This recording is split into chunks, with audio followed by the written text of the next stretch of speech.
हमारे साथ माहिर दिफा प्रवीण शाह साहब हैं, जो मंथन के प्लेटफॉर्म पे आज उन्होंने बड़ी रिक़्क़त अंगेज़ तकरीर की है। तो उन्हीं से कुछ सवालात हैं जिसका हम और हमारे नाज़रीन जवाब तलब करना चाह रहे हैं। जिस तरीक़े का माहौल फ़िलहाल डिफेंस के हिसाब से मुनासिबत से बनाया जा रहा है, ख़ास तौर पर हालिया दिनों में ऑपरेशन सिंदूर हुआ।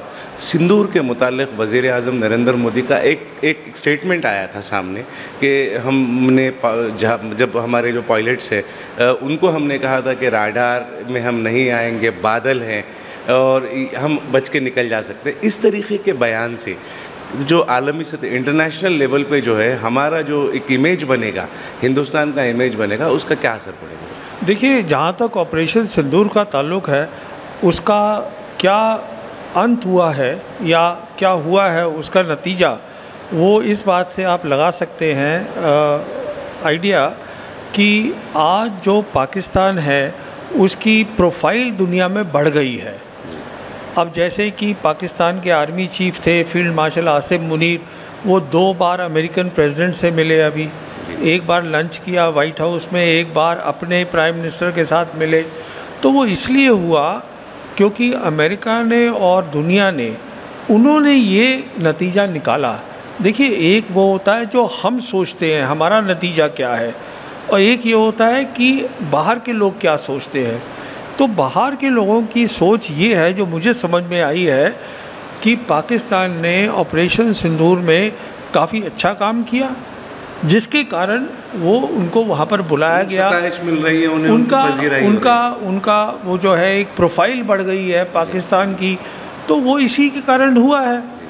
तो इसका मतलब ये है कि हमें शायद एक थोड़ा सा क्रिटिकल रिव्यू करना है कि हमने ये किया, क्या लेसन्स हमने सीखे, कुछ सीखा नहीं सीखा।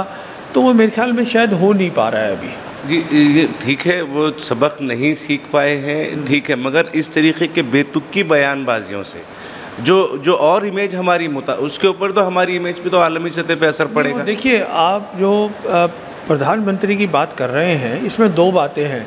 एक तो मैं प्रधानमंत्री ये सब्जेक्ट जानते नहीं हैं और देश के प्रधानमंत्री हैं, तो मैं उन पर कमेंट नहीं करना चाहूँगा।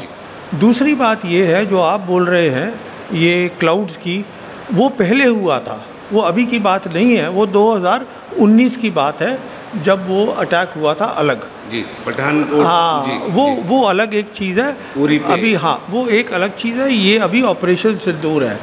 तो अब देखिए, जो प्रधानमंत्री तो कोई डिफेंस के एक्सपर्ट है नहीं, तो जो डिफेंस वाले बताएंगे वो वही सुनेंगे।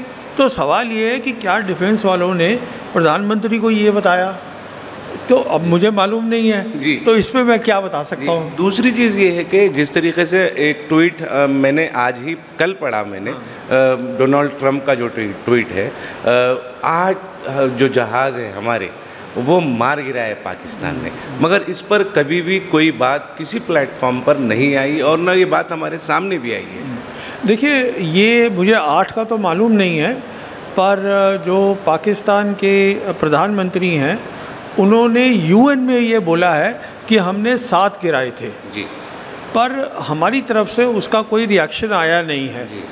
तो मेरे ख्याल में हमें अपनी पोजीशन क्लियर करनी चाहिए थी, पर सरकार ने तय किया हम नहीं करना चाहते, तो इसमें आप और हम क्या कर सकते हैं। लेकिन जिस तरीके से ऑपरेशन सिंदूर को एक सियासी हरबा बनाने की, सियासी मुद्दा बनाने की कोशिश की जा रही है, वो क्या एक हमारे जो दिफाई निज़ाम है, हमारा जो डिफेंस सिस्टम है हमारे मुल्क का, उससे क्या कॉम्प्रोमाइज़ नहीं हो सकता? नहीं, देखिए, ये हमारा डिफेंस सिस्टम तय करेगा, है ना। इस पर ये मैं शायद कमेंट नहीं करना चाहूँगा कि क्या है, बट ये है कि एक बहुत ऐसा ऑपरेशन था ऑपरेशन सिंदूर, जिसमें बहुत सारे हमें सबक सीखने हैं। अब हम सीखेंगे या नहीं सीखेंगे ये मैं नहीं जानता। जो माहौल लग रहा है उसमें तो मुझे लगता है हम नहीं सीखेंगे, तो वो अच्छी बात नहीं है। देखिए, पहलगाम में जो वाक़या हुआ, दहशतगर्द हमला जो पहलगाम में हुआ, वो उसमें भी तो हमारा कहीं ना कहीं सिक्योरिटी लैब्स है, वो उसमें कोताही हुई है हमसे। नहीं, वो तो खैर अभी सभी लोग बोल रहे हैं, इसमें तो सभी जो बोल रहे हैं कि पहलगाम में हुआ तो ये हो, इसके कारण हुआ। मैं आपको एक बात और बताना चाहता हूँ पहलगाम के बारे में। वो ये है कि देखिए, सरकार ने ये बताया था सब लोगों को कि अब वहाँ सिचुएशन नॉर्मल हो गई है कश्मीर में, और 2.5 करोड़ से 3 करोड़ विज़िटर्स जा रहे थे, ये सरकार के ही फिगर्स हैं। अब आप मुझे बताइए, अगर 2.5 करोड़ लोग जाएंगे बाहर से और हमारे टेलीविज़न चैनल कहेंगे कि हाँ सब कुछ ठीक हो गया है, अब वो 2.5 करोड़ कहीं ना कहीं अगर सिचुएशन ठीक नहीं है तो अगर पहलगाम नहीं होता, हो सकता है कहीं और कुछ हो जाता। जी। कहने का मतलब ये है कि एक जिम्मेदारी है टेलीविज़न चैनल्स की, मेन लाइन चैनल की, जो वो नहीं निभा रहे हैं। जी। और वो ये है कि आप असली पिक्चर दीजिए लोगों को, क्योंकि लोग तो उत्सुक है ना, वो जाना चाहते हैं कश्मीर। जी। पर आप उनको सही पिक्चर दीजिए, वो नहीं हो पा रही है। हालात ख़राब हैं, अगर हालात वहाँ पे ख़राब हैं तो अगर वो ख़राब हैं बता देंगे तो कई शहरियों की जो है वो उनकी जान और माल की हिफाजत हो सकती है। ख़राब का भी जो है ना, उसका भी कारण है। अब अगर सरकार कहती है कि सब कुछ नॉर्मल है, तो सवाल ये उठता है कि आपने वहाँ से फ़ौज कब क्यों नहीं करी। जी। अगर सब कुछ वहाँ नॉर्मल है तो सवाल उठता है कि एक सेंसिटिव स्टेट है जम्मू कश्मीर, वहाँ पे law and order chief minister के पास नहीं है, लेफ्टिनेंट गवर्नर के पास है, क्यों? जी। तो ये चीज़ें हैं जो कि टेलीविज़न को डिस्कस करनी चाहिए, जो करते नहीं हैं। टेलीविज़न तो डिस्कस वो नहीं करते, मगर उससे हटकर बहुत सारे मौज़ूआत पर टेलीविज़न पर मुबाहिसे होते हैं। यही परवीन शाह बता रहे थे हमें, जिन चीज़ों की कमी है उनको पूरा करना जो टेलीविज़न की जिम्मेदारी है, वो टीवी चैनल जो है वो कमियों को पूरा करने में मुकम्मल तौर पर नाकाम दिखाई दे रहे हैं। हैदराबाद से सैयद इस्माइल ज़बीउल्लाह।